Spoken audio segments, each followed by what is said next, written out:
ಅಂತಿಮ ಘಟ್ಟಕ್ಕೆ ಬಂದ ಮೈಸೂರು ಮುಡಾ ಹಗರಣ.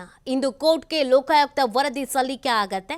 3000ಕ್ಕೂ ಹೆಚ್ಚು ಪುಟಗಳ ಸಿದ್ಧಪಡಿಸಿರುವಂತಹ ಅಧಿಕಾರಿಗಳು ಲೋಕಾಯುಕ್ತಕ್ಕೆ ಡೆಡ್ಲೈನ್ ನೀಡಿದಂತ ಕೋರ್ಟ್ ಈ ಹಿನ್ನೆಲೆ ಇವತ್ತೇ ನ್ಯಾಯಾಲಯಕ್ಕೆ ವರದಿಯನ್ನ ಸಲ್ಲಿಕೆಯನ್ನ ಮಾಡಲೇಬೇಕಾಗತ್ತೆ.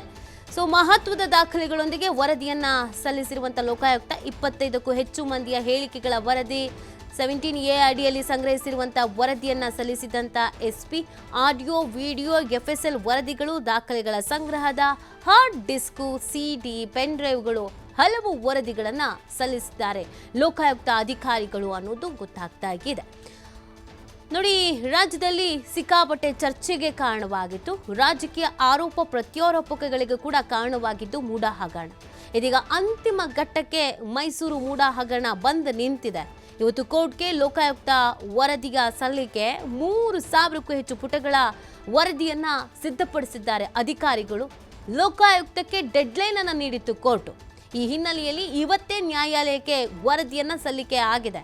ಮಹತ್ವದ ದಾಖಲೆಗಳೊಂದಿಗೆ ವರದಿಯನ್ನ ಸಲ್ಲಿಸಿದೆ ಅನ್ನೋದು ಗೊತ್ತಾಗ್ತಾ ಇದೆ. ಸುಮಾರು 25ಕ್ಕೂ ಹೆಚ್ಚು ಮಂದಿಯ ಹೇಳಿಕೆಗಳು, ಯಾರ್ಯಾರು ಸ್ಟೇಟ್ಮೆಂಟ್ಗಳನ್ನು ಪಡ್ಕೊಂಡಿದ್ರೋ ಆ 25ಕ್ಕೂ ಹೆಚ್ಚು ಮಂದಿಯ ಹೇಳಿಕೆಗಳು 17A ಅಡಿಯಲ್ಲಿ ಸಂಗ್ರಹಿಸಿರುವಂಥ ವರದಿಯನ್ನು SP ಸಲ್ಲಿಸಿದ್ದಾರೆ.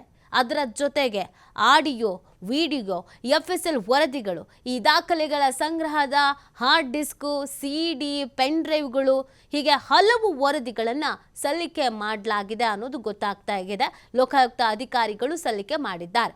ಸಹಜವಾಗಿಯೇ ಆ ವರದಿಗಳಲ್ಲಿ ಏನಿದೆ, ಏನು ಎತ್ತ, ಇದರಲ್ಲಿ ಸಿದ್ದರಾಮಯ್ಯನವರಿಗೆ ಕ್ಲೀನ್ ಚಿಟ್ ಸಿಗುತ್ತಾ, ಸಿಗಲ್ವಾ, ಇದರಲ್ಲಿ ಇನ್ನೂ ಯಾರ್ದಾದ್ರೂ ಹೆಸರುಗಳಿದೆಯಾ, ಇದೆಲ್ಲವೂ ಕೂಡ ಪ್ರಶ್ನೆ ಇತ್ತು. ತನಿಖೆ ಹೇಗೆ ನಡೆದಿರಬಹುದು, ತನಿಖೆಯಲ್ಲಿ ಏನೆಲ್ಲ ಸತ್ಯಗಳು ಗೊತ್ತಾಗಿರಬಹುದು, ಇದೆಲ್ಲವೂ ಕೂಡ ಸಹಜವಾಗಿದ್ದಂಥ ಪ್ರಶ್ನೆ. ಇದೀಗ ಲೋಕಾಯುಕ್ತ ಅಧಿಕಾರಿಗಳು ಹಲವು ವರದಿಗಳನ್ನು ಸಲ್ಲಿಕೆ ಮಾಡಿದ್ದಾರೆ. ಆ ವರದಿಗಳಲ್ಲಿ ಮಹತ್ವದ ಮಾಹಿತಿಗಳಿಗೇನಾದರೂ ಇದೆಯಾ ಅನ್ನೋದು ಪ್ರಶ್ನೆ.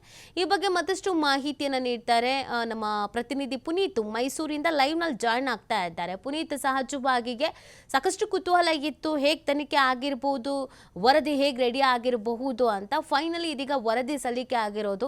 ಎಷ್ಟು ಮಟ್ಟಿಗೆ ಕುತೂಹಲ ಇದೆ, ವರದಿಯಲ್ಲಿ ಏನೆಲ್ಲ ಇದೆ ಅನ್ನೋದ್ರ ಬಗ್ಗೆ ಅಂತ?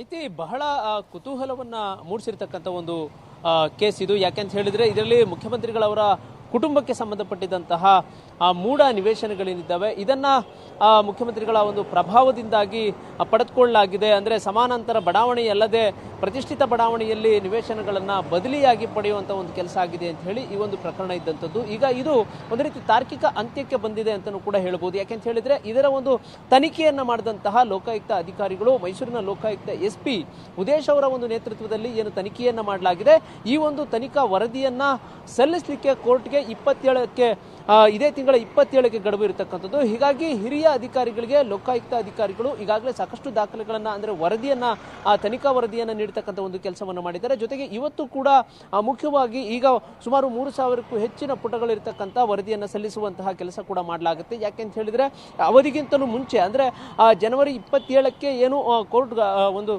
ಕೊನೆಯ ದಿನಾಂಕವನ್ನು ನಿಗದಿ ಮಾಡಿದೆ ಈ ಒಂದು ತನಿಖಾ ವರದಿಯನ್ನು ಪಡೆದುಕೊಳ್ಳಲಿಕ್ಕೆ. ಆ ಒಂದು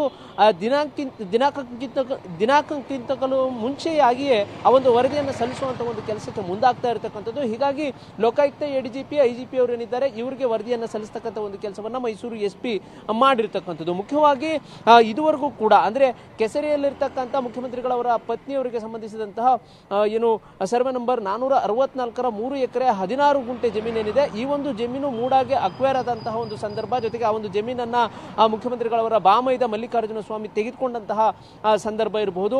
ಅಲ್ಲಿಂದಲೂ ಕೂಡ ತನಿಖೆಯನ್ನು ಮಾಡಲಾಗಿರತಕ್ಕಂಥದ್ದು. ಜೊತೆಗೆ ಆ ಒಂದು ಭೂಮಿ ಅಲ್ಲದೆ ಪರ್ಯಾಯವಾಗಿ, ಅಂದ್ರೆ 50-50 ಅನುಪಾತದಲ್ಲಿ ಮೂಡಾ ನಿವೇಶನವನ್ನ 14 ನಿವೇಶನಗಳನ್ನು ಏನು ವಿಜಯನಗರ ಬಡಾವಣೆಯಲ್ಲಿ ನೀಡಲಾಗಿದೆ, ಆ ಒಂದು ಮಾಹಿತಿಯನ್ನು ಕೂಡ ಸೇರಿದಂತೆ ಇದೆಲ್ಲದರ ಬಗ್ಗೆಯೂ ಕೂಡ 1994ರಿಂದ 2024ರವರೆಗೂ ಕೂಡ ಮೂಡಾದಲ್ಲಿ ಆಗಿರತಕ್ಕಂಥ ಬೆಳವಣಿಗೆಗಳ ಬಗ್ಗೆ ಸಂಪೂರ್ಣವಾದಂತಹ ಮಾಹಿತಿಯನ್ನು ಕಲೆ ಹಾಕ್ತಕ್ಕಂಥ ಒಂದು ಕೆಲಸವನ್ನ ಲೋಕಾಯುಕ್ತ ಅಧಿಕಾರಿಗಳು ಮಾಡಲಾಗಿರ್ತಕ್ಕಂಥದ್ದು. ಜೊತೆಗೆ ಮೂಡ 50-50 ಅನುಪಾತದ ನಿವೇಶನಗಳನ್ನ ಹಂಚಿಕೆ ಮಾಡ್ತಕ್ಕಂಥದ್ದು ಏನಿದೆ ಅದರಲ್ಲೇ ನಡೆದಂತಹ ಸಭೆಗಳ ನಡಾವಳಿಗಳಿರಬಹುದು, ಅಲ್ಲಿ ಇರ್ತಕ್ಕಂಥ ಒಂದಷ್ಟು ಮಾಹಿತಿಗಳಿರಬಹುದು, ಡಾಕ್ಯುಮೆಂಟ್ಗಳಿರಬಹುದು, ಜೊತೆಗೆ ಅಲ್ಲಿ ಏನು ಆಡಿಯೋಗಳಿರ್ತಕ್ಕಂಥದ್ದು ಇರಬಹುದು, ಇದನ್ನೆಲ್ಲವನ್ನು ಕೂಡ ಕಲೆ ಹಾಕ್ತಕ್ಕಂಥ ಒಂದು ಕೆಲಸವನ್ನು ಮಾಡಲಾಗಿದೆ. ಹಾರ್ಡ್ ಡಿಸ್ಕ್ಗಳಲ್ಲಿ ಇರಬಹುದು, ಜೊತೆಗೆ ಪೆನ್ ಡ್ರೈವ್ಗಳಲ್ಲಿ ಇರಬಹುದು, ಸಿಡಿಗಳಲ್ಲಿ, ಇದೆಲ್ಲದರಲ್ಲೂ ಕೂಡ ಆ ಸಂಪೂರ್ಣವಾದಂತಹ ಮಾಹಿತಿಯನ್ನು ಕಲೆ ಹಾಕ್ತಕ್ಕಂಥ ಒಂದು ಕೆಲಸವನ್ನು ಮಾಡೋದ್ರ ಜೊತೆಗೆ ದೂರುದಾರ ಸ್ನೇಹಮಯಿ ಕೃಷ್ಣ ಅವರು ನೀಡಿರ್ತಕ್ಕಂಥ ಒಂದಷ್ಟು ದಾಖಲೆಗಳೇನಿದ್ದಾವೆ ಎಲ್ಲ ದಾಖಲೆಗಳನ್ನು ಕೂಡ ಮೈಸೂರಿನ ಲೋಕಾಯುಕ್ತ SP ಉದೇಶ್ ಅವರು ಸಂಗ್ರಹಿಸುವ ಮುಖಾಂತರ ಆ ಒಂದು ತನಿಖಾ ವರದಿಯನ್ನು ಸಿದ್ಧಪಡಿಸುವ ಮುಖಾಂತರ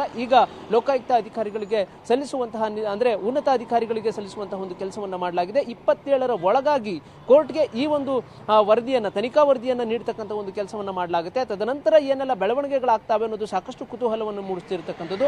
ಆದರೆ ಈಗ ಈ ಒಂದು ಪ್ರಕರಣಕ್ಕೆ ಸಂಬಂಧಪಟ್ಟಂತೆ ಹಿಂದೆ ಇದ್ದಂತಹ ಲೋಕಾಯುಕ್ತ ಮೈಸೂರಿನ ಮೂಡ ಆಯುಕ್ತರೇನಿದ್ರು ಅವರಿರಬಹುದು, ಜೊತೆಗೆ ಇದಕ್ಕೆ ಸಂಬಂಧಪಟ್ಟಂತಹ ಮೂಡ ಸದಸ್ಯರುಗಳಿರಬಹುದು, ಜೊತೆಗೆ ಮೂಡಾದಲ್ಲಿ ಅಧ್ಯಕ್ಷರಾಗಿದ್ದಂಥವ್ರು ಇರಬಹುದು, ಜೊತೆಗೆ ಸಭೆಗಳ ಅಂದ್ರೆ ಮೂಡ ಸದಸ್ಯರುಗಳು ನಡೆಸಿದಂತಹ ಸಭೆಗಳಿರಬಹುದು, ಜೊತೆಗೆ 50-50 ಅನುಪಾತದಲ್ಲಿ ನೀಡಲಾಗಿರ್ತಕ್ಕಂಥ ನಿವೇಶನಗಳ ಸಂಪೂರ್ಣವಾದಂತಹ ಮಾಹಿತಿ ಇರಬಹುದು. ಜೊತೆಗೆ ಇದಕ್ಕೆ ಸಂಬಂಧಪಟ್ಟಂತೆ ಮುಖ್ಯವಾಗಿ ಮುಖ್ಯಮಂತ್ರಿಗಳಿಗೆ ಸಂಬಂಧಪಟ್ಟಂತಹ ಈ ಒಂದು ಪ್ರಕರಣದಲ್ಲಿ A1 ಆಗಿರ್ತಕ್ಕಂಥ ಮುಖ್ಯಮಂತ್ರಿಗಳಿರಬಹುದು, ಜೊತೆಗೆ ದೇವರಾಜ್ ಅವರು ಇರಬಹುದು, ಜೊತೆಗೆ ಇಲ್ಲಿ ಮುಖ್ಯವಾಗಿ ಮುಖ್ಯಮಂತ್ರಿ ಸಿದ್ದರಾಮಯ್ಯನವರ ಬಾಮೈದ ಮಲ್ಲಿಕಾರ್ಜುನ ಸ್ವಾಮಿ ಅವರು ಇರಬಹುದು, ಅವರ ಪತ್ನಿ ಪಾರ್ವತಿ ಅವರು ಇರಬಹುದು, ಇವರೆಲ್ಲರನ್ನೂ ಕೂಡ ವಿಚಾರಣೆಗೊಳಪಡಿಸುವಂತ ಒಂದು ಕೆಲಸವನ್ನು ಮಾಡಲಾಗಿತ್ತು. ಇದಕ್ಕೆ ಸಂಬಂಧಪಟ್ಟಂತೆ ಹಲವಾರು ಅಧಿಕಾರಿಗಳನ್ನು ವಿಚಾರಣೆಗೊಳಪಡಿಸುವಂತ ಒಂದು ಕೆಲಸವನ್ನು ಮಾಡುವ ಮುಖಾಂತರ ಸಂಪೂರ್ಣವಾದಂತಹ ವರದಿಯನ್ನ ಸಿದ್ಧಪಡಿಸತಕ್ಕಂಥ ಒಂದು ಕೆಲಸವನ್ನು ಮಾಡಲಾಗಿದೆ. ಆ ಒಂದು ಕೊನೆಯ ಹಂತದ ಒಂದು ತನಿಖೆಯು ಕೂಡ ಮೊನ್ನೆಯಷ್ಟೇ ಮುಗಿದಿರತಕ್ಕಂಥದ್ದು. ಮೂಡಾಗೆ ಲೋಕಾಯುಕ್ತ ಅಧಿಕಾರಿಗಳ ತಂಡ ಭೇಟಿಯನ್ನು ನೀಡುವ ಮುಖಾಂತರ 2020ರಲ್ಲಿ ನವೆಂಬರ್ 11ನೇ ತಾರೀಕು ನಡೆದಿದ್ದಂತಹ ಒಂದು ಸಭೆ ಏನಿತ್ತು, ಆ ಒಂದು ಸಭೆಯಲ್ಲಿ ಆವತ್ತಿನ ಮೂಡಾ ಸದಸ್ಯರುಗಳಾಗಿದ್ದಂತಹ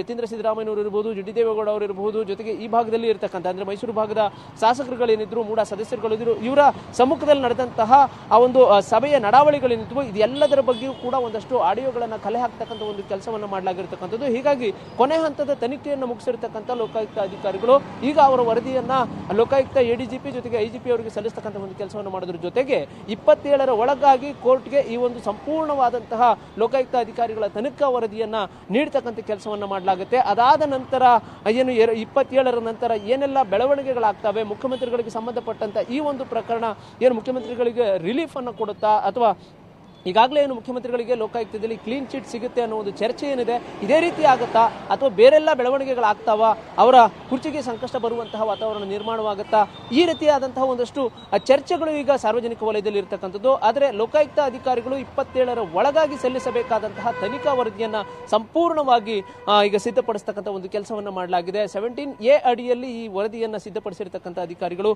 ಈಗ ಅವರ ಉನ್ನತ ಅಧಿಕಾರಿಗಳಿಗೆ ವರದಿಗಳನ್ನು ಸಲ್ಲಿಸುವ ಮುಖಾಂತರ ಕೋರ್ಟ್ಗೆ ಈಗ ಒಂದು ತನಿಖಾ ವರದಿಯನ್ನು ಸಲ್ಲಿಸುವಂತಹ ಕೆಲಸಕ್ಕೆ ಮುಂದಾಗ್ತಾ ಇರತಕ್ಕಂಥದ್ದು. ನೀತಿ. ಓಕೆ, ಥ್ಯಾಂಕ್ ಯು ಪುನೀತ್, ಆಮೇಲೆ ಡೀಟೇಲ್ಸ್ಗಾಗಿ.